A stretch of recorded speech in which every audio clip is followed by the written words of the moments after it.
To make a character truly interesting and memorable, it's important to give them a unique feature that makes them stand out. Harry Potter had his lightning-shaped scar. Wicked. Pinocchio, his long nose. The Wicked Witch of the West, her green skin. Yes. Count Dracula, his sharp fangs. Rapunzel, her long hair.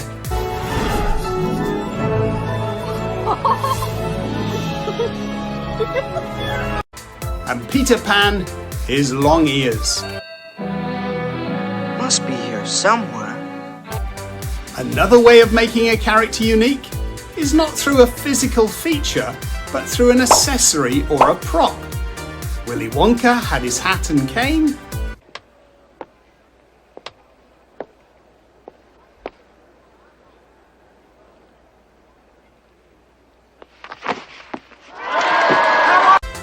Indiana Jones, his trusty whip. Dorothy Gale, her ruby slippers. There they are, and there they'll stay. Captain America, his shield. How come it's not a standard issue? That's the rarest metal on Earth. What you're holding there, that's all we've got. And Mary Poppins, her magical umbrella.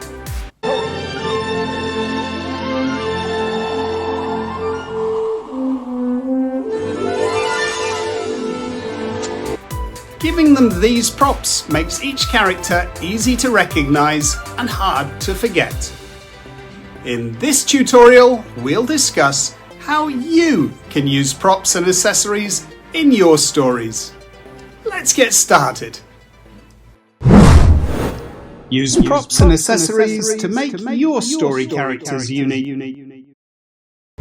As we've just seen, props and accessories can set characters apart, helping to define who they are and leaving a lasting impression on readers.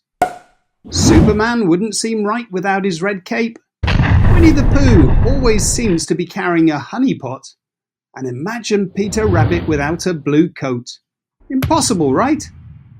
But props and accessories aren't just there to help readers recognize characters. They can also give us clues about the character's personality and background. Katniss Everdeen's bow and arrow suggests resourcefulness, self-reliance, and strength. Charlie Bucket's ripped and repaired clothes emphasizes his family's poverty and his humble background. It seems fair that he's one of the finders of the golden ticket. So, when choosing a prop or an accessory, it's important to think about what it tells the reader about your character. For example, if your character always carried a Swiss Army knife in their pocket, it might suggest they are practical, resourceful, and prepared for any situation. By contrast, if they always carried a lucky coin with them, it might indicate that they are superstitious and rely on good fortune. Props can also play an important role in this story's plot. Bilbo Baggins' ring in The Hobbit isn't just a magical object, it's central to the entire adventure. Cinderella's glass slipper becomes the key to the story's ending. And as well as showing his love for space and science, the space helmet that Augie Pullman wears in the book Wonder represents his desire to hide from the world, but its disappearance pushes him to face his fears and begin opening up to others. So now we know how valuable they are in describing your characters and shaping your story's plot. Let's brainstorm some of the different types of props and accessories you can use in your stories.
I hope you found some inspiration there for your story. Remember, props and accessories are a terrific way of bringing something unique to your story characters. So begin using them today. Thanks for watching. If you found this tutorial useful, please help my YouTube channel to grow by liking and subscribing. And if you leave a comment, I promise to reply. Finally, if you want some more character description tips, take a look at another of the tutorials I've done in this series. This one, for example. It'll take your story writing to the next level.